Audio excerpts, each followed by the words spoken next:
Y'all be peer pressuring me into stuff that I don't feel like doing. But a promise is a promise. So here we go, talking about this credit age stuff. So for those who, we had 96 people, I think 96 people sign up for the um, student loan forgiveness Zoom or whatever last night. Of course, only half the people showed up, but that's fine. 40 something people is great. 40 some people got the message, got the info. It was a good call, informative. I'm glad that the people that showed up didn't make any excuses. Um, I really hope that you all get those applications done today and get the student loans discharged. However, I promised you all last night on the call, I should have never brought this up. See, I'm always bringing up something about credit and home buying, and then it sparks another conversation. So one of the big things that I pointed out last night about getting the student loans discharged or paying off things is how it affects your credit. And I wanted you all to be clear and be aware that when you get the student loans discharged, that it will likely negatively affect your credit temporarily, though. Okay, let's put that in. It's a temporary thing. You got to decide which one is more important to you. I would think that getting all that debt gone and then having a temporary drop in your credit that you can get back is more important. So I promised you all I would do quick video. I don't know how quick it's gonna be, but I promised you all I was gonna do a quick video today to kind of explain what I meant by that. So here's what I meant. Your credit is based off of different factors, right? It's like 5 different categories. I'm not gonna go too far into credit. Everybody know I'm a credit guru, but I'm not going into that. But like different factors, right? So one of the major factors of your credit score is your credit age or your length of credit, whatever you want to call it, right? So 15% approximately, for those who got to swear that they know something, 15%, approximately 15% of your credit is based on let's say if you're using the FICO score, 15% is your credit age or your length of credit. When you're using your Vantage score, which most people don't really use for day-to-day things, but if you're using your Vantage score, it's like 21%, whatever. So let's just use the FICO score. So if you're talking about your regular score, whatever, let's just go with the number 15% of your score. Remember, you only have 550 credit points, right? Everybody be like, it's 850. No, it's not. It's 550. Everybody start with 300, right? When you activate credit, you start at 300. So 850 is the max. 850 minus 300 is 550. You working with 550 points, right? So 15% of that. Imagine what's 15% of that. 82.5 if my math is correct. But where's my calculator? But so you're working with 550 points, right? So what is 15%? 550, I think it's 82. Yeah, 82.5. I was right. So 82.5 points. That's what we're working with right now. That's how you affecting your score. 82.5 points with your length of credit. So what I was saying is, and this goes with any account, y'all, not just student loans, but I just brought it up last night because I don't want y'all to discharge your student loans and then be like, whoa, what happened? I lost some points. Yes, it happened to me too. But I got them back. So when you discharge your student loans, let's just say, I'm just about to give you an example, right? So let's say the way that you do you got 10 accounts on your credit. Your student loan has been your longest running account. It's been on your credit for 20 years. I'm just making up something. Some of y'all ain't old like me. But let's just say your student loan's been on your credit for 20 years, right? That is your oldest account. It's a 20-year-old account.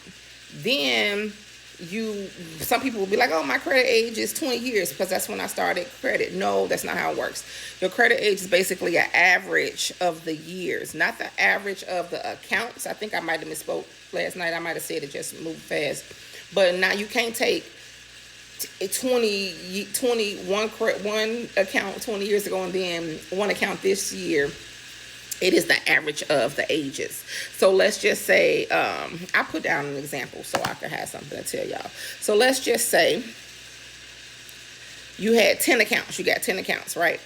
Your student loans is the oldest one. It's 20 years old. Then you had one new account this year, like, well, in 2025, I'll say. And then you had 8 other accounts. I'm using 10 accounts just for calculations purposes. But then you got 8 other accounts. So you got your one student loan account from 20 years ago, and you got your one account that you opened last year in 2025. And then you have 8 other accounts. I'm just trying to make it 10 for calculation's sake. The 8 other accounts were opened at all different times. Well, I'll say between 2024 and 2023, something like that. So you got a 20-year account, a 3-year account, a 3-year account, a 3-year account, a 3-year account, a 2-year account, a 2-year account, 2-year account, 2-year account, and a 1-year account, right? That's how much time you've had each account. So you're going to add all those numbers up, like the length. So you're going to take each account and count and see how many years you've had it open.